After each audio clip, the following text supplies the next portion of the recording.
Bab 721 Pembelotan. Kau tampak cukup familiar dengan tempat ini. Kau pasti pernah bertugas di garis depan sebelumnya, kata si Mensue. Ya, aku sudah di sini selama lebih dari 10 tahun, jawab Simu, dengan sedikit emosi dalam suaranya. Karena kau begitu familiar dengan tempat ini, mari kita lakukan seperti yang kau katakan, kata si Mensue tanpa komentar lebih lanjut. Simu mengangguk dan memanggil kereta terbang bulu rohnya. Keduanya menaiki kereta dan melaju kencang ke kejauhan. Mengikuti ingatannya, Simu terbang menuju benteng kota terapung. Si Mensue memperhatikan sosok Simu yang menjauh, emosi yang kompleks terlintas di matanya, tetapi dengan cepat menghilang, digantikan oleh ekspresi tenang. Dia duduk dan menutup matanya. Waktu berlalu, dan beberapa hari berlalu dalam sekejap mata. Meskipun kereta terbang bulu roh Simu tidak dapat menempuh jarak jauh di medan bintang, untungnya, ada banyak pecahan planet di dekatnya di mana mereka dapat berhenti sebentar untuk menghindari sebagian dampak kekuatan kacau. Berapa lama lagi? Tanya si Mensue. Kalau aku ingat dengan benar, kita tidak jauh dari benteng kota terapung, mungkin paling lama setengah hari perjalanan, kata Simu sambil melirik sekeliling. Namun, ekspresinya berubah tak lama kemudian, matanya berkilat cahaya keemasan saat ia melihat ke depan. Si Mensue juga membuka matanya dan tiba-tiba berdiri. Sebuah cahaya keemasan muncul di depan, melesat ke arah mereka dengan kecepatan luar biasa. Apa, mungkinkah itu klan iblis hitam? Apakah mereka telah melihat kita? Tanya si Mensue, yang penglihatannya tidak setajam Simu, sambil mengerutkan alisnya. Tidak, kapal perang klan iblis hitam semuanya menggunakan cahaya pelarian hitam. Simu menggelengkan kepalanya, menghentikan kereta terbang bulu rohnya dan diam-diam mengaktifkan teknik kultivasinya untuk bersiap. Dilihat dari arah perjalanan mereka jelas menuju ke arah mereka, dan kecepatan mereka jauh melebihi kecepatan perahu terbangnya. Lebih baik menunggu dan melihat. Dalam beberapa tarikan napas, cahaya keemasan itu menjadi terlihat jelas. Sebuah perahu terbang berbentuk naga sepanjang beberapa meter, di atasnya berdiri seorang lelaki tua berjubah ungu. Melihat ini, Simu berpikir dalam hati, oh tidak, orang ini tak lain adalah Peng Yue. Perahu terbang berbentuk naga itu melesat dan berhenti di depan Simu dan si Mensue. Di atas perahu terbang, Peng Yue memandang mereka berdua dengan acuh tak acuh, ekspresinya sedikit berubah. Tatapannya sejenak tertuju pada si Mensue sebelum akhirnya tertuju pada Simu. Siapa kau? Apa urusanmu menghentikan kami? Wajah Simu menunjukkan sedikit keterkejutan, yang dengan cepat menghilang. Kemudian, matanya melirik ke sekeliling, dan dia berkata dengan suara berat. Hatinya mencekam. Dia tidak menyangka akan bertemu orang ini begitu cepat setelah meninggalkan Kunlun. Namun, dia belum mengungkapkan wajah aslinya kepada Peng Yue saat itu, dan batasan di lautan spiritualnya telah dihapus. Dia berharap bisa lolos begitu saja. Tidak perlu berpura-pura. Aku tidak menyangka kau, Nak, bisa maju dari tahap awal alam surgawi ke tahap akhir hanya dalam 100 tahun, dan bahkan menghilangkan sebagian besar batasan yang kupasang di tubuhmu. Tapi kau tidak menyangka ini, kan? Batasan-batasanku luar biasa. Aku bahkan bisa merasakan jejak terkecilnya. Peng Yue mencibir. Wajah Simu menjadi gelap mendengar ini. Meskipun kau dan wanita itu tidak muncul dari alam rahasia Kunlun saat itu, aku yakin kalian tidak binasa di sana. Jadi aku dengan sukarela pindah ke benteng kota terapung untuk menjaganya, menunggu hampir seabad. Heh, memang, surga memberi penghargaan kepada yang rajin. Usaha kalian akhirnya membuahkan hasil. Hahaha. Peng Yue tertawa terbahak-bahak. Ekspresi Simo berubah serius, sepertinya situasi ini tidak bisa diselesaikan dengan damai. Si Mensue memandang mereka berdua, dengan ekspresi terkejut di wajahnya. Tawa Peng Yue tiba-tiba berhenti. Dia menatap Simo, matanya dipenuhi rasa ingin tahu, dan berkata, "Di mana yang kuminta kau cari? Serahkan, dan mungkin aku akan mempertimbangkan untuk mengampuni nyawamu." Tuan Peng, apa yang Anda minta kami cari waktu itu? Kami cari tanpa lelah di reruntuhan Kunlun, tetapi kami tetap tidak dapat menemukannya. Saya terjebak di dalam selama hampir seabad, baru-baru ini berhasil melarikan diri, kata Simo. Apa, kau tidak menemukannya? Kau sudah berada di reruntuhan Kunlun selama seabad, dan kau bilang kau tidak menemukannya. Wajah Peng Yue berkerut karena marah mendengar ini. Tatapannya tiba-tiba beralih ke Si Mensue, dan dia berkata dengan suara berat, "Si Mensue, kau juga sudah berada di reruntuhan Kunlun selama 100 tahun. Apakah kau menemukan harta karun berbentuk cabang pohon yang memancarkan cahaya 7 warna di dalamnya?"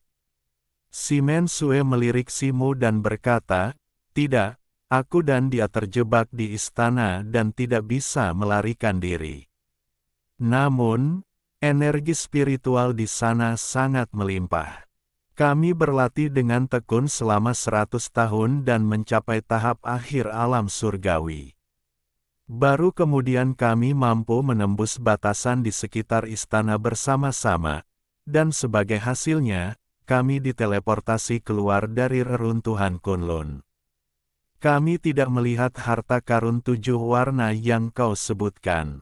Omong kosong, omong kosong. Aku sudah mendengar tentang situasi di dalam dari Mo Lin Hui. Pohon 7 harta karun sudah muncul di reruntuhan Kunlun. Bagaimana mungkin kau tidak melihatnya?" Peng Yue meraung. "Semua yang kukatakan itu benar. Aku memasuki Kunlun belum lama ini, dan aku bahkan tidak terjebak di perimeter dalam sebelum aku terjebak," kata Simo.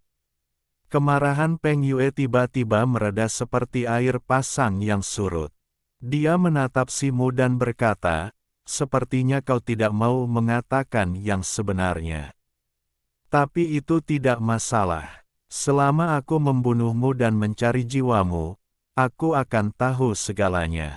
Ekspresi Simo berubah, dan cahaya biru terang memancar dari tubuhnya, menyelimuti area seluas lebih dari 10 kaki. Peng Yue mencibir dan menatap Si Mensue, berkata, "Si Mensue, dia bukan murid sekte Li Chenku, tetapi mata-mata yang dikirim oleh sekte luar. Karena kau adalah murid sekteku, apakah kau berniat membantu dan mendukung kejahatan?" Mendengar ini, ekspresi Si Mensue berubah, tatapan kompleks muncul di wajahnya. Dia melesat dan terbang dari kereta terbang bulu roh, mendarat di dekat Peng Yue. Ekspresi Simo tetap tidak berubah. "Mati!" Peng Yue mencibir, menatap Simo dan berteriak. Dengan lambaian tangannya, 4 kilatan petir putih tipis melesat keluar, menuju ke arah Simo. Jantung Simo berdebar kencang. Busur petir putih ini tampak tidak berarti, tetapi dia pernah merasakan kekuatannya sebelumnya. Dia mengeluarkan teriakan rendah, dan cahaya keemasan menyala dari tubuhnya. Sisik emas muncul di kulitnya saat dia langsung melepaskan transformasi totemnya. Aura yang sangat besar terpancar darinya, hampir sekuat aura Peng Yue. Pada saat yang sama, kilatan cahaya keemasan muncul di tangannya, dan tongkat besi Rui terwujud, permukaannya diselimuti emas, memancarkan aura yang sangat besar. Selama bertahun-tahun, di dalam istana Baoyue, energi spiritual langit dan bumi sangat padat, dan tongkat besi Ruyi telah diperkuat siang dan malam oleh sarungnya. Setelah 1 abad akumulasi, tekanan yang terpancar dari tongkat besi Ruyi sekarang hampir menyaingi pohon 7 harta karun. Simu menggerakkan lengannya, dan tongkat besi Ruyi memunculkan 4 bayangan tongkat, menyambar 4 petir putih. Dentuman yang memekakkan telinga, bayangan tongkat menghilang, dan petir putih pun lenyap. Mata Peng Yue bersinar terang saat dia menatap tongkat besi Ruyi di tangan Simu, kilatan api di matanya. Nak, betapa banyak pertemuan luar biasa yang telah kau alami di reruntuhan Kunlun selama bertahun-tahun sehingga memungkinkanmu mengembangkan artefak spiritual ini ke tingkat seperti ini. Harta karun seperti ini sayang jika berada di tanganmu, izinkan aku menggunakannya untukmu. Peng Yue tertawa terbahak-bahak dan melambaikan tangannya lagi. Puluhan kilat putih melesat keluar, saling berpotongan membentuk jaring kilat putih besar yang menyelimuti Simu. Pada saat yang sama, kilatan cahaya biru muncul di atas kepalanya saat dia memanggil kuali perunggu kuno. Ekspresi Simu berubah, dan dia melantunkan mantra, melepaskan semburan cahaya biru. Dia mengarahkan lengannya, dan wus. Bola-bola petir biru yang tak terhitung jumlahnya melesat keluar, mengeluarkan suara gemuruh yang menggelegar. Ini adalah petir ilahi berbasis air, dengan cepat menyambar jaring listrik putih. Boom! Petir air meledak, seperti gelombang yang menghantam batu, langsung hancur. Jaring listrik putih bahkan tidak berhenti sejenak, dengan cepat turun dan menyelimuti Simu. Peng Yue, melihat ini, sangat gembira. Pergi, dia mengarahkan lengannya, dan sebuah lonceng perunggu kecil melesat keluar dari atas kepalanya, muncul di atas Simu. Dong, suara lonceng yang merdu terdengar, dan hamparan cahaya perunggu yang besar muncul, mengembun menjadi bayangan lonceng kuno berukuran beberapa meter, menyelimuti Simu di bawahnya. Kilatan tajam muncul di mata Peng Yue.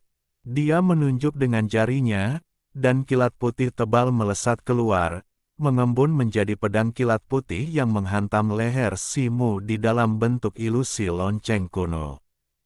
Kepala Simu terlepas dengan bunyi gedebuk, tetapi sesaat kemudian, kepala dan tubuhnya secara bersamaan larut menjadi genangan cairan biru. Apa? Ekspresi Peng Yue berubah. Pada saat itu, sesosok muncul di sampingnya, dan sosok Simu muncul, dengan sepasang sayap air dan api di punggungnya. Tongkat besi Ruyi di tangannya bersinar terang dengan cahaya keemasan dan menghantam ke bawah. Dimanapun bayangan tongkat itu lewat, sebagian besar ruang hampa hancur dan runtuh, seolah-olah Bima Sakti telah jatuh ke bumi.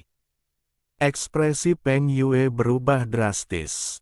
Dia meraung, dan seluruh tubuhnya memancarkan kilat putih. Kilat yang tak terhitung jumlahnya melesat keluar, mengembun menjadi perisai kilat di atas kepalanya. Boom! Tongkat besi Ruyi menghantam perisai kilat, menghasilkan raungan yang memekakkan telinga. Ruang hampa di sekitarnya langsung hancur total, berubah menjadi ketiadaan. Perisai petir itu bertahan sejenak sebelum akhirnya runtuh dengan raungan yang memekakkan telinga, tetapi itu memberi Peng Yue cukup waktu. Sosok Peng Yue melesat mundur lebih dari 10 kaki. Dengan satu gerakan, lonceng perunggu kuno itu terbang kembali dan mendarat di kepalanya. Dia sedikit berkeringat, itu nyaris saja. Jika reaksinya sedikit lebih lambat, dia akan terluka parah, jika tidak mati. Bagus, nak. Lebih dari 100 tahun telah berlalu, aku benar-benar meremehkanmu, kata Peng Yue perlahan. Hari ini kita akan lihat siapa yang mati di sini. Simu mencibir, api putih muncul di lengan kirinya, melingkari tongkat besi Rui. Cahaya keemasan dan api putih saling berjalin, memancarkan aura yang lebih kuat. Simen Sue, selama kau membantuku membunuh orang ini, aku akan memberimu hadiah yang besar. Peng Yue melirik Simen Sue di sampingnya dan berkata dengan tenang. Ya, cahaya aneh muncul di mata Simen Sue, dan cahaya keemasan berkilat di tangannya, menghasilkan senjata magis yang menyerupai pisau dan pedang. Pedang emas yang aneh itu memancarkan aura yang kuat, tampaknya tidak kalah dahsyatnya dari tongkat besi Rui di tangan Simu. Ekspresi Peng Yue sedikit berubah, secercah keserakahan terlintas di matanya, tetapi lenyap dalam sekejap. Dia meraung, melepaskan serangan telapak tangan dengan satu tangan, mengirimkan beberapa kilatan petir putih tebal Ye. Ang melesat ke arah Simu. Petir putih itu menyambar, mengembun menjadi telapak petir, berderak dengan busur listrik putih, dan menghantam Simu dengan ganas. Pedang emas Simen Sue bersinar terang, tiba-tiba menusuk, tetapi bukan ke arah Simu, melainkan ke arah punggung Peng Yue. Ekspresi Peng Yue berubah drastis, petir berderak di sekitar tubuhnya saat dia tiba-tiba bergeser ke samping. Darah berhamburan. Dalam sekejap, Peng Yue muncul kembali beberapa meter jauhnya, luka menganga di perutnya, darah menyembur keluar. Bab 722 Pembalikan Kekuatan dan Kelemahan. Wajah Peng Yue menunjukkan keterkejutan dan kemarahan saat dia menatap Simen Sue dan mendesis. Simu juga melirik Simen Sue dengan terkejut. Simen Sue mengeluarkan teriakan halus, pedang emasnya berkilauan terang saat dia menusuk ke depan, memunculkan serangkaian besar sinar pedang yang menyapu ke arah Peng Yue. Simu tidak menyangka Simen Sue berani menghadapi Peng Yue secara langsung, dan dia sangat gembira. Dia berteriak, tongkat besi Rui-nya berkilauan terang saat dia melepaskan serangan menyapu, berubah menjadi bayangan emas yang menyilaukan yang menyapu ke arah Peng Yue. Wajah Peng Yue pucat pasi. Dia dengan cepat membalikkan tangannya dan mengeluarkan jimat hijau, menempelkannya pada luka di pinggangnya, segera menghentikan pendarahan. Pada saat yang sama, dia mengucapkan mantra, dan seberkas cahaya putih melesat keluar, mendarat di kuali perunggu kecil di atas kepalanya. Dengung, sebuah bayangan lonceng perunggu besar muncul di sekitar tubuhnya, menyelimutinya. Gemuruh, cahaya pedang dan bayangan tongkat menghantam lonceng perunggu ilusi, menciptakan raungan yang memekakkan telinga. Lonceng perunggu dan Peng Yue ditelan oleh cahaya pedang dan bayangan tongkat. Sosok Simu perlahan turun, wajahnya tanpa kegembiraan, malah menunjukkan sedikit keseriusan. Cahaya keemasan dari cahaya pedang perlahan menghilang, memperlihatkan lonceng perunggu ilusi di dalamnya, yang sama sekali tidak terluka. Di dalam lonceng ilusi, warna kulit Peng Yue telah kembali normal, dan luka di pinggangnya telah menghilang, hanya menyisakan bekas luka dangkal. Ekspresi Simu menjadi gelap, dan ekspresi Simen Sue juga tidak baik. Baiklah, baiklah. Simen Sue, kau, sebagai murid elit sekte Li Chenku, malah membantu orang luar menyerangku.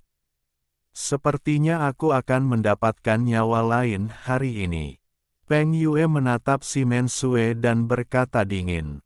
Simen Sue mendengus dingin, mengabaikannya sepenuhnya. Dia menggumamkan mantra, dan sebuah pedang aneh berwarna emas berkilat, terbang ke atas kepalanya. Dia menggosokkan kedua tangannya, dan pedang aneh berwarna emas itu tiba-tiba bersinar terang, mengeluarkan suara pedang yang menusuk. Segera setelah itu, serangkaian suara, puff, terdengar. Saat cahaya keemasan menyambar di sekitar si Mensue, 4 hantu pedang emas raksasa yang mengerikan muncul, masing-masing lebih dari 10 zang panjangnya, permukaannya dihiasi rune emas dan berderak dengan busur listrik emas. Tebas! Teriak si Mensue, melambaikan tangan gioknya. Keempat hantu pedang mengerikan itu melesat keluar, langsung melintasi kehampaan dengan kekuatan luar biasa, menebas dengan ganas hantu lonceng kuno yang mengelilingi Peng Yue. Hantu lonceng kuno itu bergetar hebat, berguncang seolah-olah berputar di atas air. Jantung Peng Yue berdebar kencang, tetapi keempat hantu pedang mengerikan itu hancur, membuatnya bisa menghela napas lega. Namun, pada saat itu, serangkaian ledakan dahsyat datang dari samping. Peng Yue menoleh, pupil matanya menyempit. Simu mengacungkan tongkat besi ruyinya dengan liar, melepaskan bayangan emas dan energi putih yang memancar darinya, tekanan spiritual yang kuat menyapu keluar. Bayangan dan energi dengan cepat menyatu, membentuk tornado emas raksasa, dengan gumpalan awan gelap besar muncul di udara. Petir emas tebal bergulir di dalam awan, mengeluarkan suara guntur yang memekakkan telinga, dan kehampaan bergetar hebat. Langit dan bumi tanpa batas. Versi teknik tongkat langit dan bumi tanpa batas ini, ketika dilepaskan, lebih dari 10 kali lebih kuat dari sebelumnya, awan gelap menutupi area seluas puluhan mil. Ayo! Simu mengarahkan tongkat besi ruyi miliknya, dan petir emas tebal tiba-tiba terbang turun dari langit, seperti naga emas, menghantam keras hantu lonceng kuno yang mengelilingi Peng Yue. Dentuman memekakkan telinga terdengar. Hantu lonceng kuno bergetar hebat, cahaya perunggunya berkedip liar.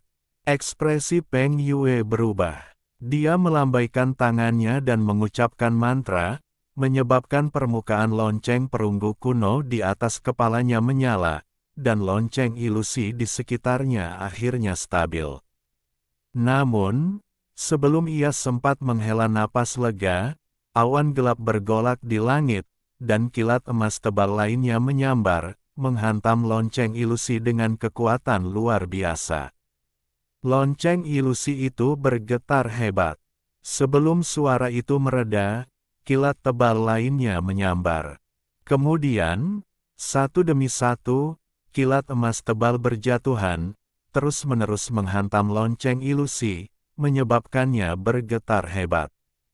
Peng Yue menekan tangannya erat-erat ke lonceng ilusi di sekelilingnya, mencurahkan energi batinnya ke dalamnya, mencoba menstabilkan perisai pelindung di sekitarnya.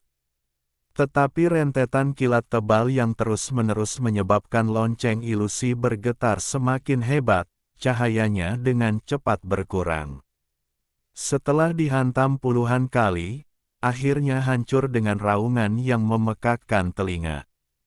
Bagaimana mungkin? Kilatan ketidakpercayaan muncul di mata Peng Yue. Dia tidak percaya bahwa 2 junior di alam surgawi tahap akhir dapat menembus pertahanannya. Tatapan Simu menajam, dan dia melantunkan mantra, tiba-tiba mengayunkan tongkat besi ruyi miliknya. Di tengah udara, awan hitam dan kilat emas berkelebat liar, puluhan sambaran petir emas tebal secara bersamaan menghantam Peng Yue. Peng Yue, seorang kultivator alam suci tingkat menengah, tetap tenang meskipun panik. Dia memuntahkan seteguk darah, yang mendarat di lonceng perunggu di atas kepalanya. Lonceng perunggu itu bersinar terang, seketika membesar puluhan kali lipat. Cincin rune berputar cepat di sekitar permukaannya, memancarkan cincin cahaya spiritual yang menghalangi sambaran petir di atas kepalanya. Boom! Puluhan sambaran petir emas menghantam lonceng perunggu dengan ganas, menyebabkannya bergetar hebat. Dengan suara krak, retakan muncul di permukaannya. Ekspresi ngeri akhirnya terlintas di mata Peng Yue. Lonceng perunggu ini adalah senjata sihir tingkat tinggi yang pernah dia temukan di reruntuhan kultivasi kuno. Bahkan kultivator biasa dengan level yang sama pun tidak mudah menembusnya. Namun hari ini lonceng itu rusak. Petir emas itu memiliki jangkauan yang luas, dan perahu naga emas Peng Yue, yang diparkir di dekatnya, juga terkena gelombang kejut dan hancur dengan suara bang. Sebelum dia sempat bereaksi, sesosok bayangan melintas di depan matanya, dan Simo muncul. Tongkat besi Rui miliknya diselimuti api putih, warna emas dan putihnya saling berjalin, memancarkan aura yang aneh, bergelombang, dan menakutkan. Simo meraung, dan tongkat besi Rui yang terbakar itu menghantam lonceng perunggu dengan keras. Harimau keluar dari sarangnya. Dentingan logam yang memekakkan telinga membuat Peng Yue dan lonceng perunggu itu terlempar puluhan meter. Retakan pada lonceng perunggu itu dengan cepat menghilang, dan dengan suara keras, lonceng itu hancur berkeping-keping. Asteris puff. Asteris Peng Yue memuntahkan seteguk darah, wajahnya dipenuhi rasa tidak percaya. Mustahil, serunya. Kurang dari seabad yang lalu, menghadapi orang ini dan wanita lain yang bahkan lebih kuat, dia dapat dengan mudah menangkap dan memanipulasi mereka dengan mudah. Tetapi hanya dalam beberapa dekade, menghadapi orang yang sama lagi, dia mendapati dirinya dalam posisi yang tidak menguntungkan, bahkan senjata sihirnya yang paling ampuh pun terbukti tidak cukup.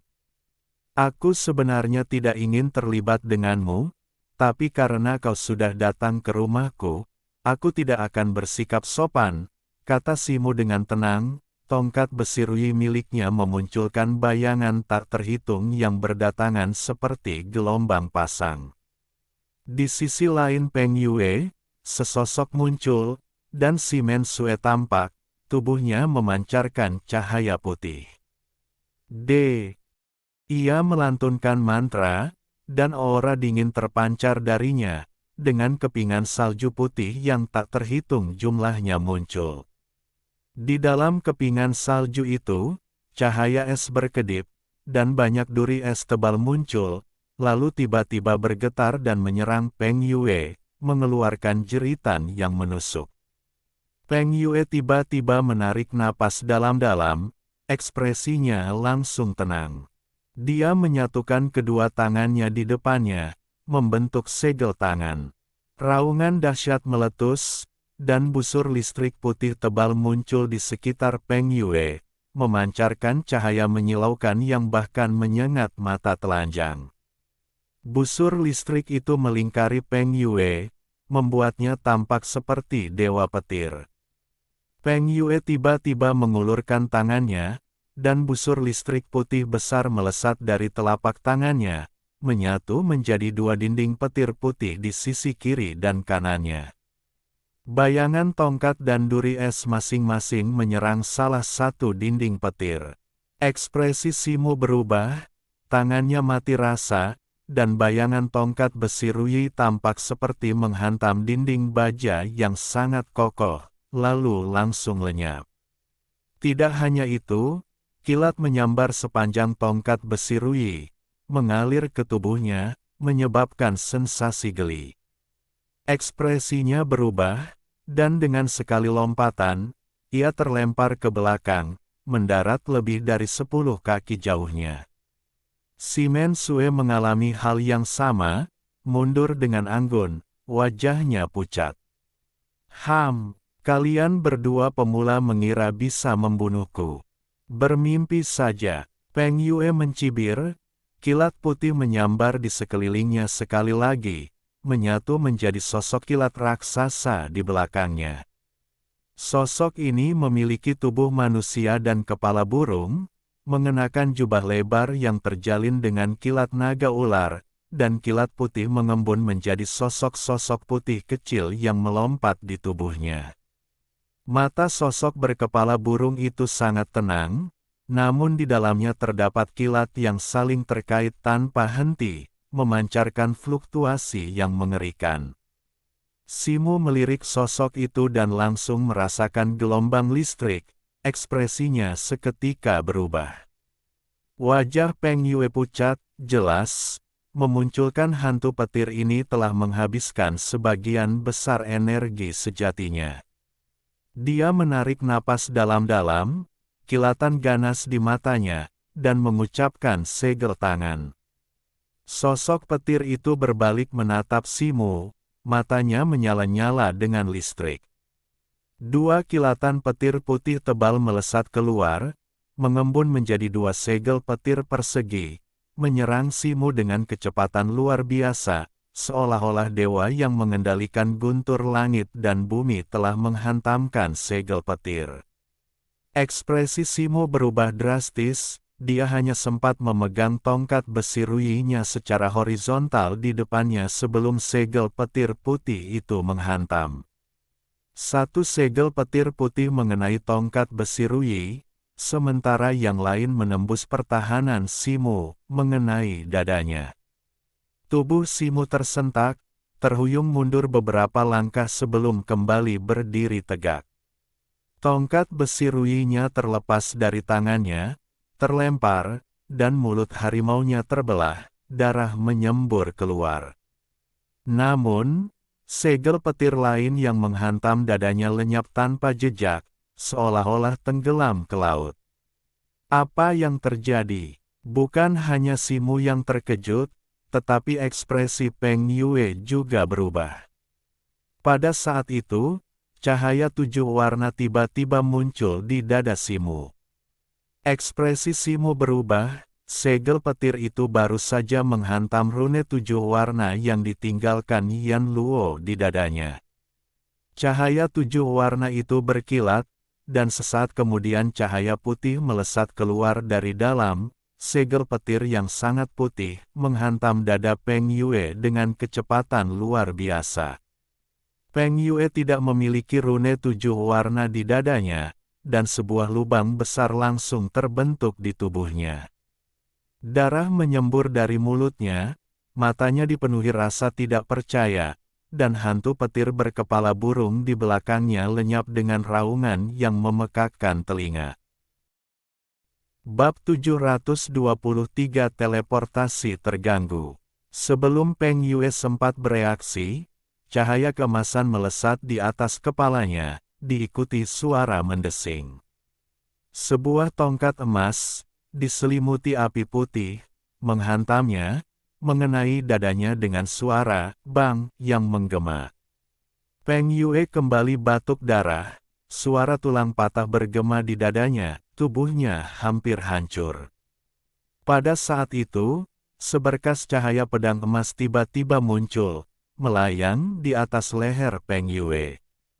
Kepalanya terkulai ke samping, dan ia jatuh dari tubuhnya, matanya dipenuhi kebencian dan ketidakpercayaan, tetapi semangatnya dengan cepat memudar.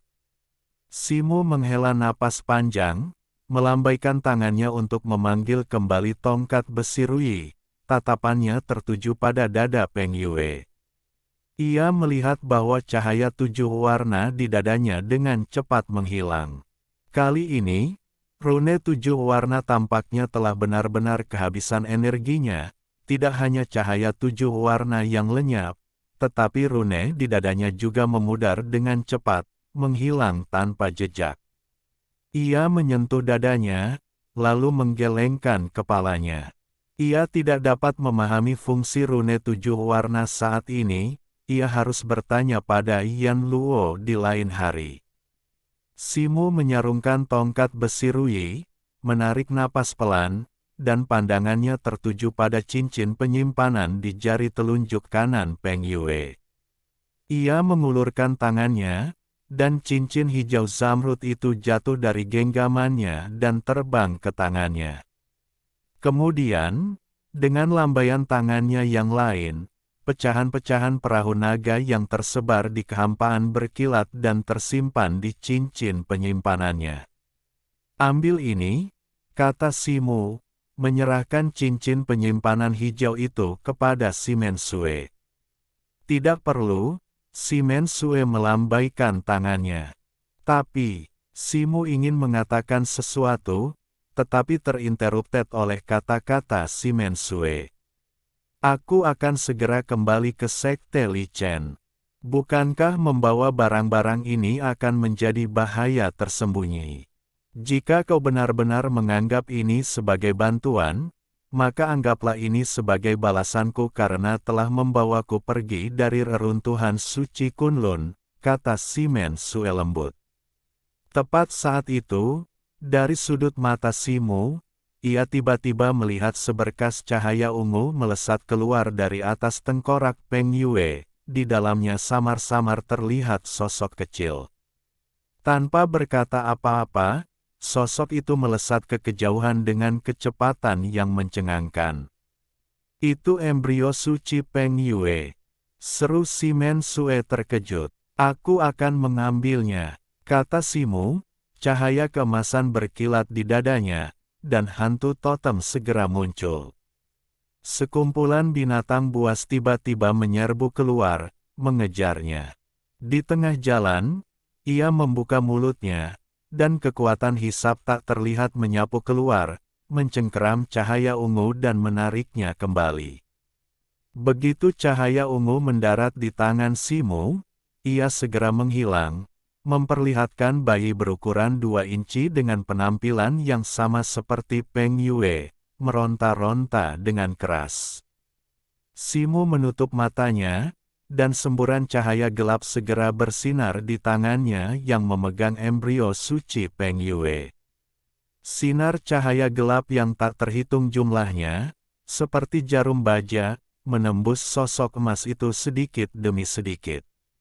Sosok emas itu, dengan wajah yang sangat mirip dengan Peng Yue, segera menggeliat kesakitan, meronta dan menggeliat lebih hebat lagi. Sesaat kemudian, ia meledak dengan suara "bang" yang keras. "Apa yang terjadi?" tanya Si Mensue. "Jiwa seorang ahli tingkat Sein memang sangat kuat. Aku mencoba untuk secara paksa mencari jiwanya, tetapi ia meledak sendiri terlebih dahulu," desah Simu. "Mencari jiwa mereka yang berlevel lebih tinggi tidak pernah mudah. Mari kita lanjutkan perjalanan kita," kata Si Mensue.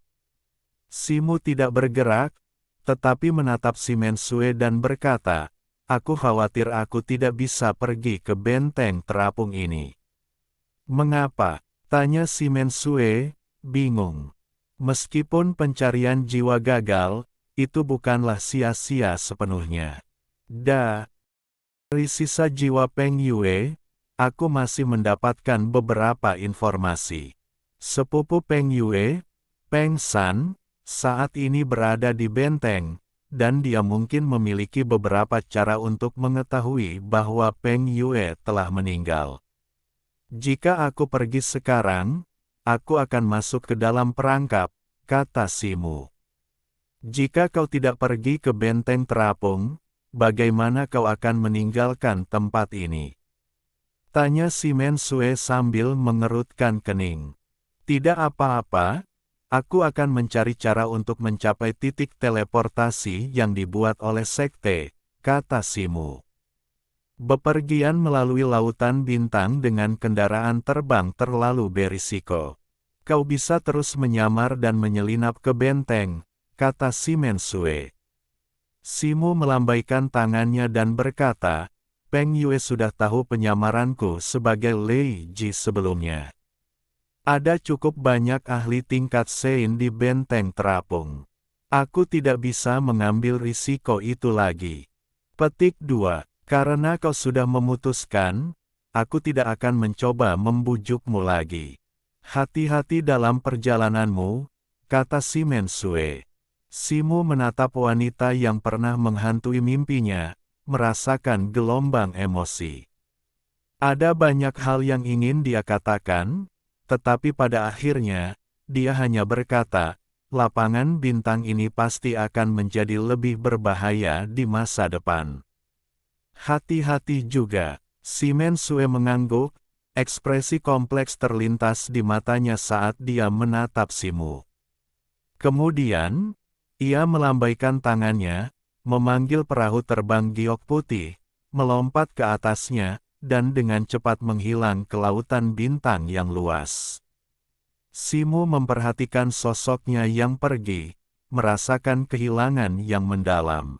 Beberapa hari kemudian, Simu, mengenakan jubah biru panjang, muncul di luar aula teleportasi Benteng Kinglan. Aula teleportasi hanya untuk murid-murid di jalur transfer, personel yang tidak berwenang tidak diizinkan masuk. Seorang murid Kinglan yang menjaga pintu masuk aula menghalangi jalan Simu. Simu tersenyum, tidak lagi menyembunyikan auranya, dan secara bersamaan mengeluarkan giok Xuanling miliknya, melambaikannya ke arah pria itu. Oh, jadi ini sesama muridku. Aku buta terhadap kehebatanmu, silakan masuk dengan cepat, kata pria itu dengan tergesa-gesa. Ekspresinya berubah setelah merasakan aura kuat yang terpancar dari Simu, dan melihat giok Xuanling di tangannya. Simu menyimpan giok Xuanling dan melangkah masuk ke aula. Setelah membayar biaya untuk menggunakan susunan teleportasi, Simu berdiri di dalam susunan di tengah aula. Setelah bertahun-tahun berpisah, akhirnya kembali ke Tanah Suci, Simu menyaksikan pilar-pilar naga di sekitarnya menyala satu demi satu, merasa sangat gembira. Aku ingin tahu bagaimana keadaan di istana, apakah Cayar sudah kembali, gumam Simu pada dirinya sendiri. Dasar bajingan, jangan kabur. Tiba-tiba, teriakan terdengar dari luar aula, diikuti aura kuat yang memancar dari luar. Simu melihat seekor naga petir ungu tebal memutar tubuhnya dan melesat masuk dari luar aula. Peng San, seru Simu setelah mengenali orang itu. Sosok yang tampak ganas di luar pintu itu tak lain adalah Peng San, sepupu Peng Yue dari ingatannya. Suara dentuman yang memekakkan telinga terdengar. Saat pilar naga terakhir menyala, naga petir ungu itu menghantam susunan teleportasi. Petir ungu itu hancur, dan cahaya putih menyambar. Energi langit dan bumi di sekitarnya berputar dengan hebat, dan Simu terpelintir oleh kekuatan spasial dan tersedot masuk. Dia merasa seolah-olah ribuan pisau tajam menggores tubuhnya, lalu semuanya menjadi gelap di depan matanya, dan dia kehilangan kesadaran. Tidak jelas berapa lama waktu berlalu sebelum Simu akhirnya bangun. Dia menopang dirinya dan duduk, tetapi gelombang rasa sakit melandanya, dan dia hampir jatuh lagi. Dia berhasil duduk tegak dan melihat sekeliling. Dikelilingi oleh pepohonan purba dan tanaman hijau yang rimbun, ia mendapati dirinya berada di hutan pegunungan yang luas dan terpencil. Simu menutup matanya dan meriksa dirinya sendiri, menemukan banyak luka tersembunyi dan kesulitan mengalirkan energinya. Jelas, ia telah terluka parah selama teleportasi sebelumnya, terkoyak oleh kekuatan spasial yang kacau. Ia duduk bersila, tangannya membentuk segel tangan, diam-diam mengalirkan teknik mendalam revolusi keempat. Cahaya biru samar bersinar dari perut kanan atasnya, dan sebuah kuali biru kecil muncul. Sebagian besar kulit Simu berubah menjadi biru, memperlihatkan pola serat kayu.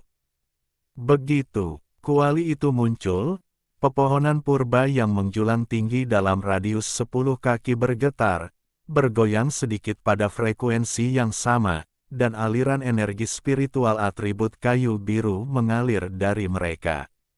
Aliran energi spiritual biru yang tak terhitung jumlahnya menari di udara, membentuk pusaran setinggi sekitar 10 kaki di sekitar Simu, menyatu dan berdesakan ke dalam kuali biru kecil itu. Begitu cahaya biru menyatu, tubuh Simu bersinar terang, dan luka-luka kecil yang disebabkan oleh kekuatan spasial mulai sembuh dengan kecepatan yang terlihat. Dengan aliran cahaya biru yang terus-menerus, semua luka internal Simu sembuh sepenuhnya, bahkan goresan kecil di kulitnya pun hilang sepenuhnya. Sesaat kemudian, Simu berdiri dari tanah, mengeluarkan teriakan puas. Setelah berganti pakaian baru, matanya bersinar terang, membuatnya tampak energi. Setelah menyelesaikan istirahatnya, Simu tidak berlama-lama. Dengan lambaian tangannya, dia memanggil kereta terbang bulu roh, melompat ke atasnya, dan melayang ke langit. Setelah berada tinggi di langit, Simu melihat sekeliling dan menemukan sebuah kota besar ratusan mil di utaranya. Dia kemudian memacu kereta ke arahnya. Setelah terbang kurang dari 1/4 jam, Simu tiba-tiba merasakan kereta di bawah kakinya bergetar. Melihat ke bawah, dia melihat rune spiritual di kereta berkedip-kedip, menunjukkan ketidakstabilan. Sesaat kemudian, cahaya dari rune spiritual meredup dan padam sepenuhnya. Kereta bulu roh, yang kehilangan kekuatan spiritualnya, langsung jatuh ke bawah. Dua sayap berapi tiba-tiba muncul dari punggung Simu, berputar sebentar di udara, lalu menukik turun untuk mengambil kereta. Sepertinya perjalanan melalui lautan bintang batu terapung menyebabkan kerusakan signifikan pada kereta, mungkin perlu perbaikan besar, gumam Simu pada dirinya sendiri. Dengan itu, dia mengepakkan sayapnya dan terbang menuju kota. Sekitar 1/4 jam kemudian, sayap berapi Simu ditarik, dan dia mendarat di depan kota yang megah. Kota 10.000 pedang, apakah ini bintang pedang raksasa? Bagaimana aku bisa diteleportasi ke sini? Simu mendongak ke plakat besar di atas tembok kota dan terkekeh. Bintang pedang raksasa adalah salah satu dari 5 planet bawahan di bawah yurisdiksi Sekte Pedang Pengejar Awan, berdekatan dengan bintang Sici yang dikendalikan oleh Tanah Suci Anggrek Biru, menandai perbatasan antara kedua tanah suci tersebut. Tanpa diduga, susunan teleportasi terganggu, dan Simu tidak hanya gagal kembali ke Tanah Suci Kinglan, tetapi malah diteleportasi lebih jauh lagi. Setelah berpikir sejenak, Simu tetap melangkah masuk ke kota, prioritas utamanya adalah kembali ke Tanah Suci Kinglan. Melewati gerbang dan memasuki kota, perhatian Simu langsung tertuju pada pemandangan ramai di jalanan. Di kedua sisi jalan lebar yang menghadap gerbang kota terdapat toko-toko dan bangunan dengan ketinggian yang bervariasi, dihiasi dengan berbagai macam spanduk dan tanda, dari mana terdengar teriakan para pedagang yang riuh. Jalanan dipenuhi pejalan kaki dan kendaraan, pemandangan yang benar-benar semarak. Rekomendasi, buku baru teman saya Xiao Sliang, *kartu hitam *. Sebuah kartu hitam misterius mengeluarkan batas kredit yang berbeda setiap minggu. Si Lei harus menghabiskan semua kredit dalam seminggu, atau dia akan menghadapi hukuman kartu hitam tersebut. Menghabiskan uang benar-benar pekerjaan yang sulit. Kata si Lei, mari kita tetapkan tujuan kecil dulu, seperti menghabiskan 100 juta, kata si Lei dengan percaya diri. Penyesalan terbesar saya dalam hidup adalah memiliki lebih banyak uang daripada yang bisa saya belanjakan, dan saya tidak bisa menahan diri untuk tidak membelanjakannya, pungkas si Lei. Bab 724 terdengar agak familiar. Seperti yang diharapkan dari planet yang berafiliasi dengan sekte pedang Zuyun, kultivasi pedang sangat lazim di sini. Simo menghela napas, memandang banyak orang yang memegang pedang bercampur dengan kerumunan. Berjalan menyusuri jalan batu biru selama sekitar 1/4 jam menuju kota, Simo menemukan bahwa toko-toko pemurnian senjata di kota Wanjian cukup banyak. Di jalan yang panjangnya hanya beberapa ratus kaki, terdapat tidak kurang dari 100 toko dengan berbagai ukuran di kedua sisinya. Tidak seperti toko senjata spiritual biasa, setiap toko ini memiliki cerobong asap hitam tinggi di belakangnya. Simo berhenti sejenak, merenung, memandang cerobong asap yang mengepulkan asap hitam, sebelum berjalan menuju salah satu toko. Toko itu adalah paviliun merah tua 3 lantai yang disebut Paviliun Penempaan Roh. Perabotan eksterior dan interiornya cukup mengesankan. Saat Simo memasuki toko, seorang pria parubaya berwajah pucat segera menyambutnya dengan senyum lebar, menangkupkan tangannya dan berkata, "Jadi, Anda tamu kehormatan. Bolehkah saya bertanya apa yang dapat dilakukan toko sederhana saya untuk Anda?" "Artefak roh terbangku rusak. Apakah toko Anda bisa memperbaikinya?" tanya Simo langsung. "Haha, Anda datang ke tempat yang tepat.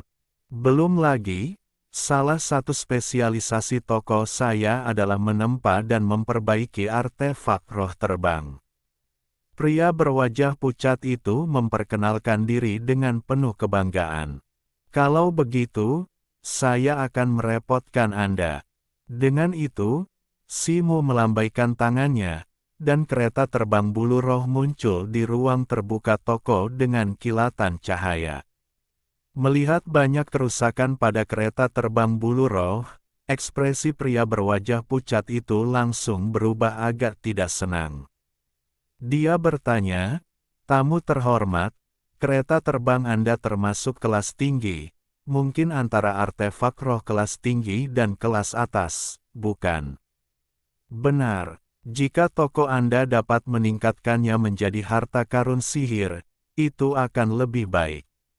Harganya bisa dinegosiasikan." Simo mengangguk. "Saya benar-benar tidak berani menipu tamu terhormat saya, tetapi bisnis ini di luar kemampuan kami," kata pria berwajah pucat itu dengan sedikit rasa malu. "Oh, kenapa begitu?" tanya Simo, bingung. "Pertama, kereta terbangmu rusak parah, dan kedua, tingkatannya terlalu tinggi.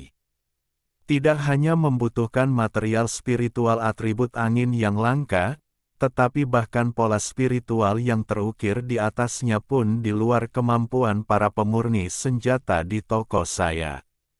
Oleh karena itu, apalagi meningkatkan tingkatan senjata spiritualmu, bahkan mengembalikannya ke kondisi semula pun di luar kemampuan kami," jelas pria berwajah pucat itu.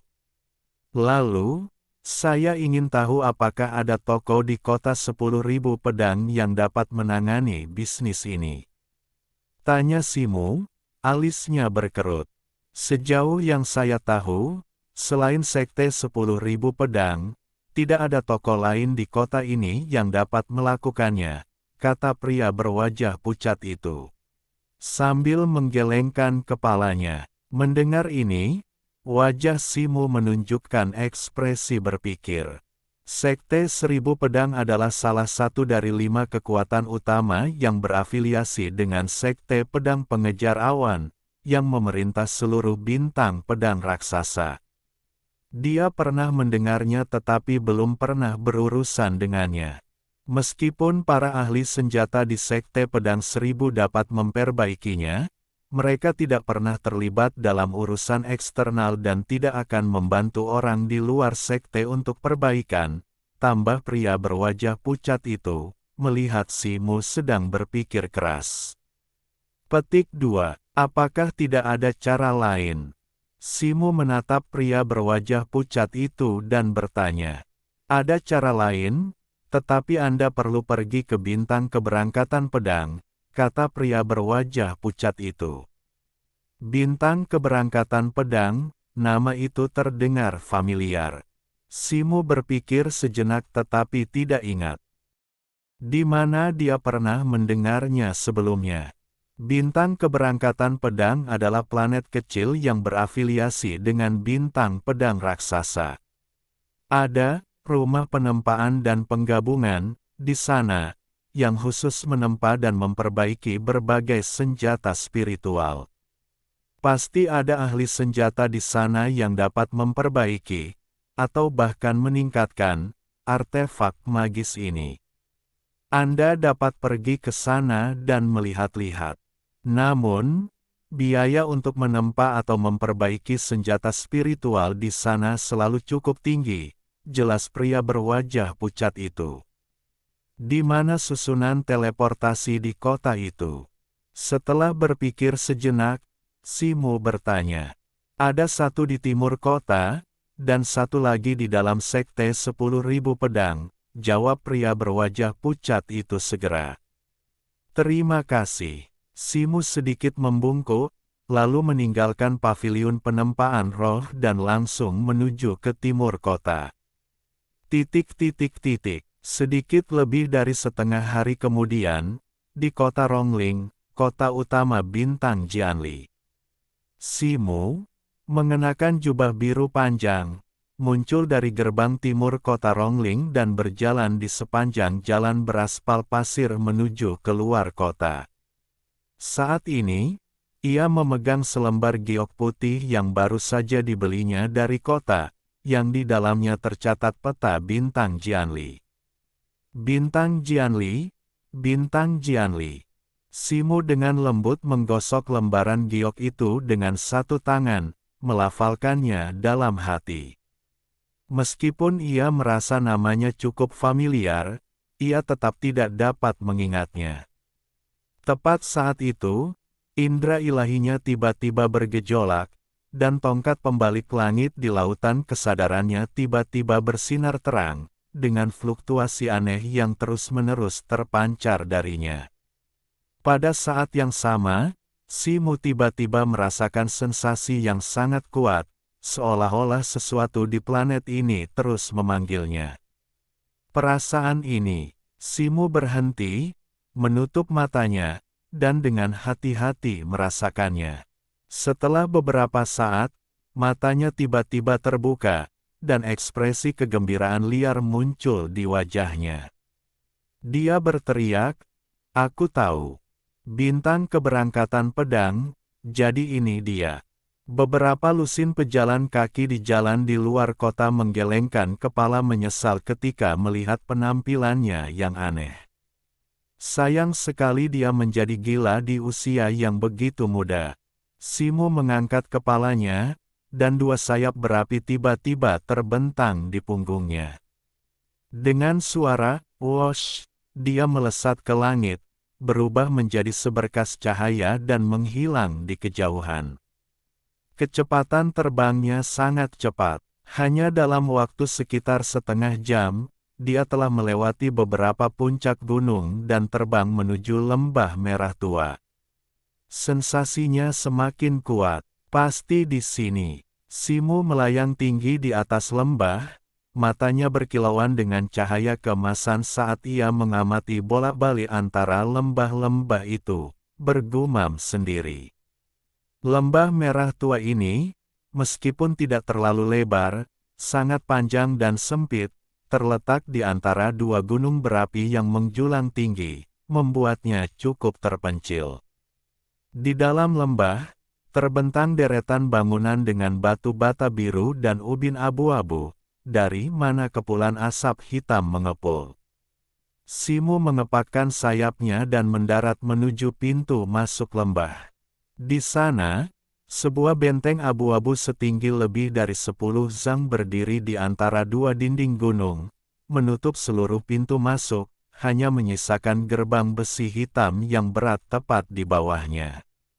Simu mendekati gerbang, mendongak, dan melihat 4 karakter terukir rapi di atasnya, Zurong Manor. Sungguh kebetulan, seru Simu, sesaat terkejut. Tepat saat itu, sebuah wajah besar dan gelap muncul dari tembok pembatas di atas kastil, berteriak dengan suara serak, "Siapa di sana?"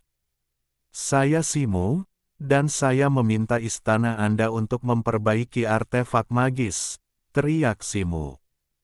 "Oh, karena Anda tamu terhormat, mohon tunggu sebentar," seru pria bertubuh kekar dan berwajah gelap itu. Setelah beberapa saat, terdengar suara mekanisme berputar dari dalam kastil, dan pintu besi hitam yang berat perlahan terangkat, memperlihatkan seorang pria berotot tanpa baju. "Tamu terhormat, silakan ikuti saya." Pria itu melirik Simu, lalu berbalik dan membawanya masuk ke dalam istana. Karena lembah itu panjang dan sempit, bangunan-bangunan di dalamnya tersusun seperti istana yang dalam, berlapis-lapis, halaman demi halaman. Di dinding tebing di kedua sisinya, terdapat ratusan gua dengan berbagai ukuran, semuanya diterangi oleh api merah menyala. Simu mengikuti pria bertelanjang dada itu, matanya mengamati gua-gua yang terukir di lereng gunung.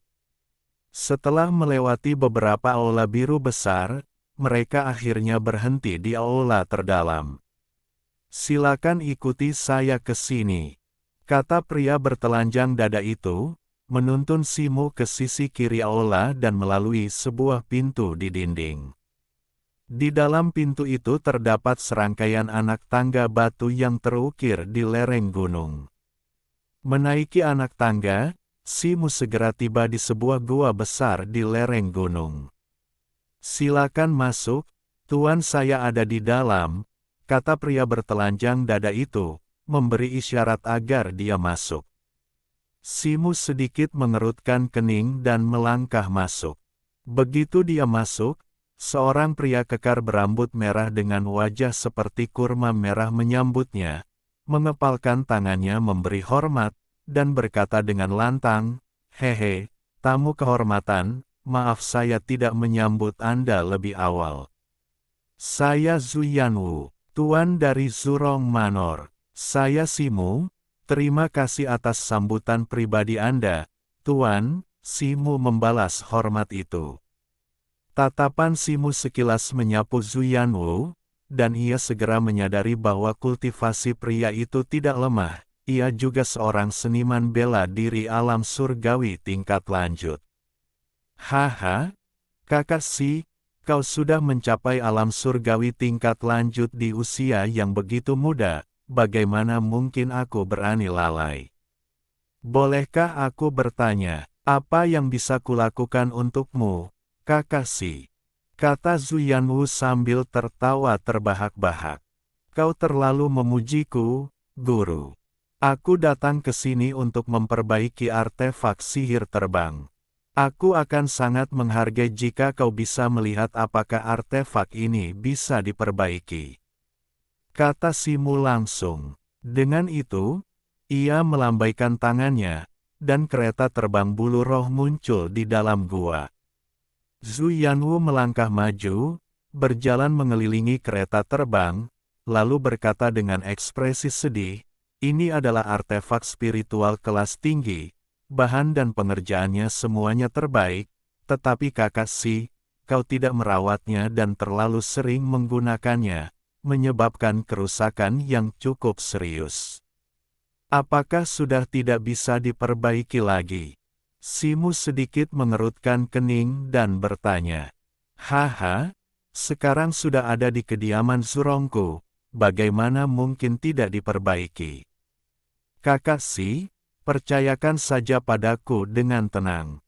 Dalam 7 hari, aku, Zuyanwu, pasti akan mengembalikan kereta terbang baru untukmu," kata Zuyanwu dengan percaya diri. "Ngomong-ngomong, aku ingin tahu apakah Tuan kediaman bisa meningkatkan tingkatan artefak magis ini." Aku punya beberapa pecahan harta magis di sini. Aku ingin tahu apakah bisa digunakan. Tanya Simu. Jika memiliki atribut yang sama dengan kereta terbang ini, atau merupakan pecahan harta magis yang awalnya adalah harta magis terbang, kau bisa mencobanya, kata Zuyanwu. Mendengar ini, Simu melambaikan tangannya, dan sekitar selusin pecahan perahu naga dan sebuah piring kayu bundar mendarat di samping perahu terbang. Kalau begitu aku akan merepotkan Tuan Kediaman Su. Berapa biayanya? Tanya Simu. Harga perbaikannya adalah 800 batu spiritual tingkat atas. Sedangkan untuk peningkatan tingkatannya, kita akan membahasnya nanti, kata Zuyanwu setelah berpikir sejenak. Baiklah, kalau begitu aku akan merepotkan Tuan Tanah Zu. Simu langsung setuju. Meskipun 800 batu spiritual kelas atas itu mahal, Simu tidak kekurangan. Dia hanya ingin memperbaiki perahu terbang bulu roh sesegera mungkin agar bisa kembali ke tanah suci anggrek biru. Meskipun Yan Luo telah menyebutkan bahwa tungku giok ungu, dengan gongs Huzi sebagai roh senjatanya, juga dapat melakukan hal ini. Dia tidak ingin menyia-nyiakan 3 kesempatan satu-satunya untuk meningkatkan senjata sihir. Lagi pula, Gong Suzi adalah seorang ahli pengrajin yang dapat menempah harta spiritual. Hehe, aku senang berurusan dengan orang-orang yang jujur seperti Kakashi. Kau bisa tinggal di rumahku selama 7 hari ke depan tanpa khawatir, kata Zuyanwu sambil tersenyum. Matanya berbinar. Simu memiliki ide yang sama dan langsung setuju sambil tersenyum. Seseorang, antar Kakashi ke kamar tamu di halaman depan, perintah Zuyanwu. Pria bertelanjang dada tadi segera datang dan menuntun Simu menuruni tangga spiral. Zuyanwu memperhatikan sosok Simu yang pergi, senyum tipis muncul di bibirnya. Kemudian, dengan lambaian tangannya, seberkas cahaya menyapu semua kereta terbang dan pecahan senjata sihir yang ada di tanah. Bab 725 Harta Karun Kedua. Simu mengikuti pria bertelanjang dada itu ke kamar tamu di halaman depan. Kamar itu tidak besar, tetapi ditata dan dilengkapi dengan selera yang baik. Simu mengamati ruangan dengan indera ilahinya, memastikan semuanya baik-baik saja, lalu duduk bersila di tempat tidur, menutup matanya, dan mulai bermeditasi. Dia duduk di sana selama beberapa jam. Malam itu, bulan yang sendirian bersinar melalui jendela, memancarkan cahaya sejuk dan jernih pada Simu. Dia perlahan membuka matanya, tangannya membentuk serangkaian segel tangan. Tirai air biru pucat segera muncul, menyelimutinya sepenuhnya, mencegah jejak auranya keluar. Dia melompat dari tempat tidur, pergi ke pintu, melirik sekilas ke sekeliling, dan tanpa ragu, melewati aula utama dan diam-diam bergerak menuju bagian belakang lembah. Lembah itu sunyi di malam hari, tanpa hiruk-pikuk 100 hari terakhir. Sebagian besar aula gelap, kecuali gua-gua di tebing, yang masih diterangi, dari mana terdengar dentingan palu dan tempa yang berirama. Melewati berbagai lapisan istana, Simu kembali ke aula terakhir. Ia melirik tangga batu yang mengarah ke kiri, lalu ekspresi kebingungan terlintas di matanya saat ia berjalan lebih dalam ke aula. Di sini, perasaan di dalam dirinya semakin kuat. Ia melewati perabotan dan melihat sebuah pintu emas di dinding belakang. Permukaannya berkilauan, tetapi disegel oleh sebuah susunan. Di atas pintu tergantung sebuah plakat dengan tulisan, "Tanah Terlarang", dalam huruf hitam di atas latar belakang merah. Simu berhenti sejenak di depan tanah terlarang ini, Senyum gembira muncul di wajahnya, sebelum diam-diam kembali ke jalan yang sama. 7 hari kemudian, malam hari, kamar batu Zuyanwu. Apa? 1 hari lagi, Simu mengangkat alisnya dan bertanya. Benar, sebenarnya, kereta terbang kakak Si sudah diperbaiki. Kami sedang berusaha meningkatkan levelnya. Saya perkirakan akan berhasil dalam 1 hari lagi. Kakak Si, jangan tidak sabar. Tinggallah di rumahku 1 hari lagi, dan izinkan aku, Zuyanwu, menunjukkan keramahan kepadamu. Zuyanwu berkata kepada Simu dengan senyum tulus. Kalau begitu, baiklah, aku akan menunggu 1 hari lagi. Simu ragu sejenak sebelum berbicara. Setelah kembali ke kamarnya, Simu mondar-mandir di depan tempat tidur, dengan ekspresi berpikir di wajahnya. Setelah beberapa saat, dia berhenti, melirik keluar jendela, dan bergumam, aku tadinya berpikir untuk menunggu sampai mendapatkan kereta terbang sebelum bertindak, tapi sepertinya aku tidak perlu menunggu.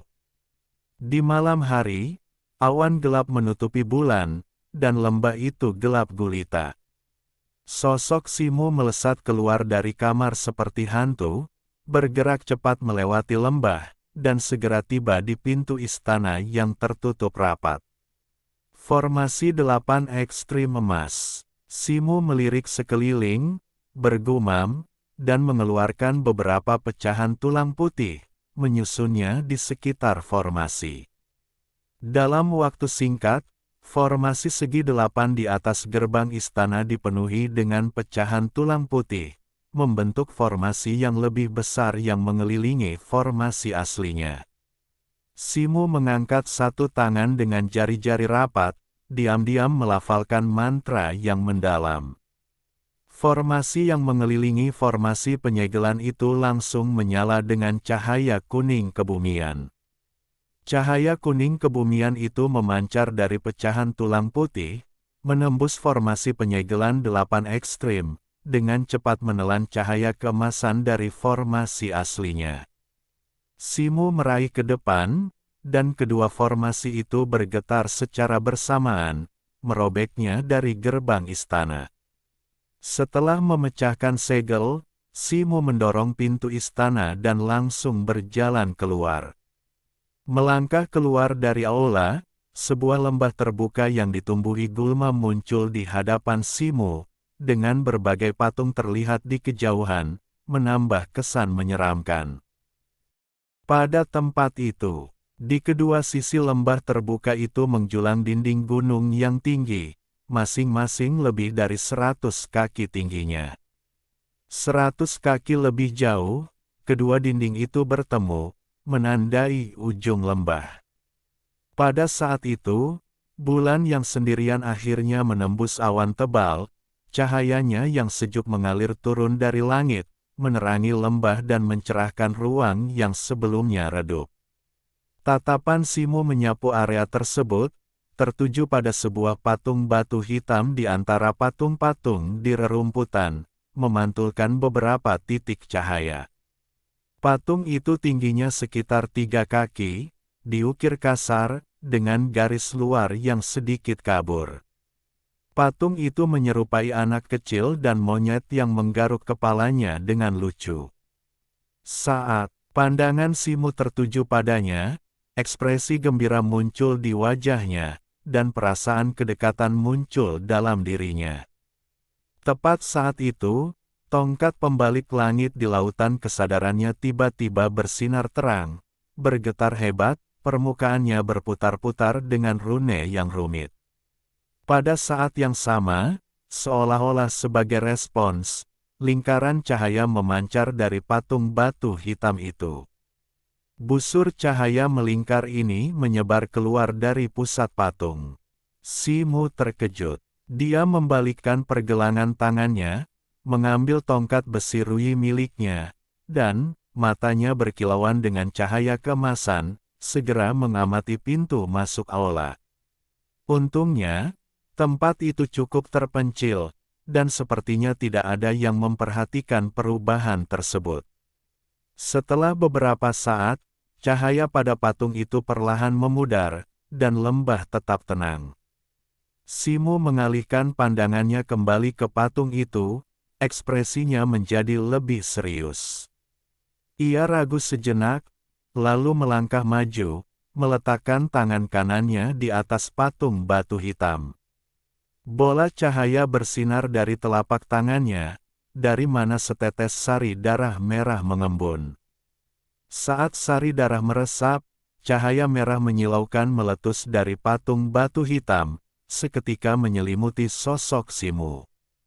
Cahaya merah itu menyambar, dan Simu menghilang dari tempatnya.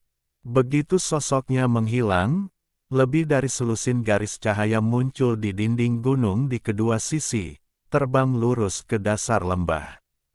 Saudara, apa yang terjadi? Bagaimana dia tiba-tiba menghilang? Seorang pria kekar berwajah gelap yang sangat mirip dengan Su Yanwu berteriak cemas. Yanwu, kenapa panik? Menurutku, dia hanya masuk ke ruang rahasia istana bawah tanah. Begitu dia keluar, harta karun di istana bawah tanah akan menjadi milik kita. Mata Zu Yanwu berbinar saat ia menegurnya dengan ringan.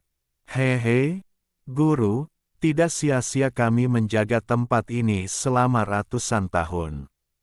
Akhirnya kami menunggu orang ini.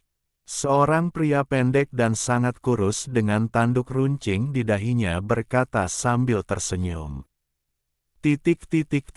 Simu diselimuti cahaya merah itu, dan tiba-tiba semuanya menjadi gelap. Setelah sesaat yang membingungkan, sosoknya muncul di sebuah altar bundar.